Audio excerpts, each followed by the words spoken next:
दर्शकबिन आज पनि बर्दिया ठाकुरबाबा नगरपालिका 3 गोदानाबाट ठुलो खुलासा गर्दैछौँ। अस्ति मात्रै भारत भ्रमणको क्रममा हाम्रा नेपाली दाजु एकजना बर्दिया ठाकुरबाबा नगरपालिका 3 गोदानाका हुनार युवा रोमन चन्द भारतको भ्रमण जाने क्रममा चाहिँ भारतको रेलमा चाहिँ 81 इमर्जेन्सी परिसकेपछि करिब 150-60 को स्पिडमा रहेको ट्रेनबाट कुद्नु भएको भन्ने समाचार आएकोले विभिन्न ठाउँबाट चाहिँ मलाई एसएमएस गरेर उहाँको भिडियो ल्याउनु पर्यो, के हो सत्य तथ्य भनेर भनिसकेपछि आज मैले तपाईँहरूको निम्ति भिडियो तयार गर्दैछु।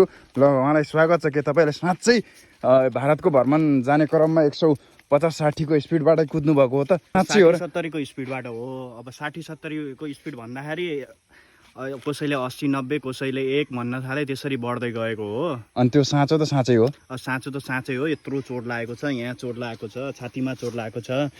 अनि तपाईँ त्यस्तो 60-70 भनेको पनि एकदमै होइन र भने 60-70 मान्छे 20-25 को स्पिडमा हिँड्न कुद्नलाई डराउँछन् भने तपाईँ चाहिँ 60-70 को स्पिडबाट कुदेर पनि कसरी बाँच्न सफल हुनुभयो? अब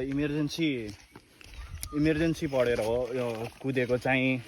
अब न्युटनको थर्ड ल अनुसार यसो पारेर मिलाएर कुदेको।